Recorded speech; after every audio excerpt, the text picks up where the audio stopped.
ఒకప్పుడులో చూస్తే కనుక 13 to 15 years, 13, 14, 12 yearsలో mature అయ్యేవాళ్ళు ఆడపిల్లలు. అట్లాంటిది ఇప్పుడు చూసుకుంటే 8 years, 9 yearsలోనే అవుతున్నారు. ఇది ఎందువల్ల అవుతున్నారు?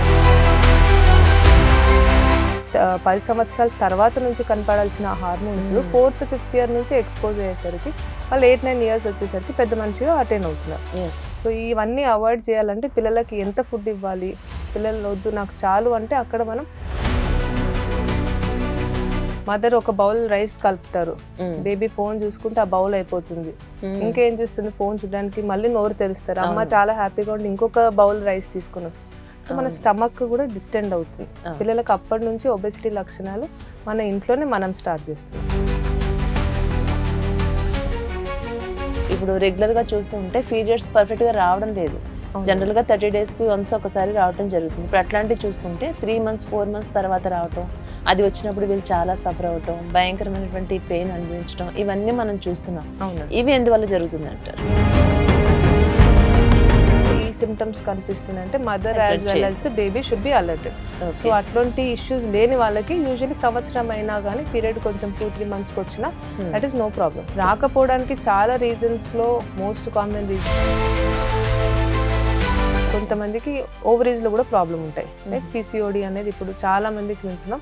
అది అమ్మాయిలలో వెరీ కామన్. పెద్ద మనిషి అవ్వక ముందు నుంచి ఉంటాయి, పెద్ద మనిషి అయ్యాక కూడా ఉంటాయి. పీరియడ్స్ టైంలో సాధారణంగా మనం ఏదైనా పెయిన్ వస్తుంది, స్టమక్ పెయిన్ వస్తుంది, ఒక 2 days ఖచ్చితంగా పెయిన్ వస్తూనే ఉంటుంది. అంటే నిజంగానే అలా పెయిన్ వచ్చినప్పుడు మనం వేరే టాబ్లెట్స్ ఏం యూజ్ చేయొద్దు అంటారా? చాలా మంది వామిటింగ్స్, మోషన్స్ కూడా అవుతాయి పీరియడ్స్లో ఉన్నప్పుడు. వాళ్ళు కనీసం స్కూల్కి రొటీన్ యాక్టివిటీ కూడా చేసుకోలేదు, అది కాన్ అటెండ్ కాలేజ్. అట్లాంటి వాళ్ళు ఖచ్చితంగా టాబ్లెట్స్ ఇవ్వాలి. ఆ టాబ్లెట్స్ ఎలాంటిది ఇవ్వాలి, ఎంత డోస్ ఇవ్వాలి అనేది డాక్టర్ డిసైడ్ చేసి యూజువల్గా సైడ్ ఎఫెక్ట్స్ ఉండవు. లేకుంటే severe pain with severe bleeding. Delivery cases విషయానికి వస్తే అది నార్మల్ డెలివరీ అయ్యే సూచనలు కూడా అయ్యే సింటమ్స్ ఉన్నాయి. సర్జరీ అంటే ఒక భయంతో ముందుగానే వాళ్ళే వెళ్ళిపోయే డాక్టర్తో నాకు నార్మల్ డెలివరీ వద్దు, నాకు సర్జరీ చేసింది ఇట్లా అడిగినటువంటి వాళ్ళని చూస్తున్నాం ఆ భయంతో. మీ దగ్గరికి అలాంటి కేసెస్ ఏమైనా వచ్చాయా? పేషెంట్ సహకరించిన, ఫ్యామిలీ సహకరించిన, డాక్టర్ పరంగా కొన్ని లిమిటేషన్స్ ఉంటాయి.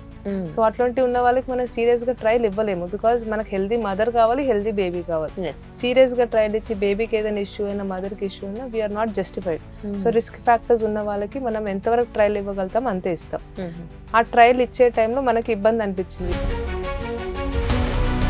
పిల్లలు డెలివరీ అయిన తర్వాత ఆ ట్యూబెక్టమీ కూడా ఆడవాళ్ళకి ఎందుకు చేస్తారు, మగవాళ్ళని చేయించుకోండి అని చెప్పినప్పుడు అమ్మాయిలే ఎందుకు చేయించుకోవాలి, అబ్బాయిలు ఎందుకు చేయించుకోవద్దు? నిజంగానే అబ్బాయిలు చేయించుకుంటే చాలా ప్రాబ్లమ్స్ ఫేస్ చేయాలా? ఎవరు సర్జరీ చేయించుకోవాలి? వీక్ అయిపోతామనేది, వీక్ అనేది అసలు ఆప్షనే లేదు. కండిషన్స్ కూడా రావు. తప్పించుకోవడానికి వీళ్ళు చేసే మాయ మాటలు అనుకుంటున్నాను.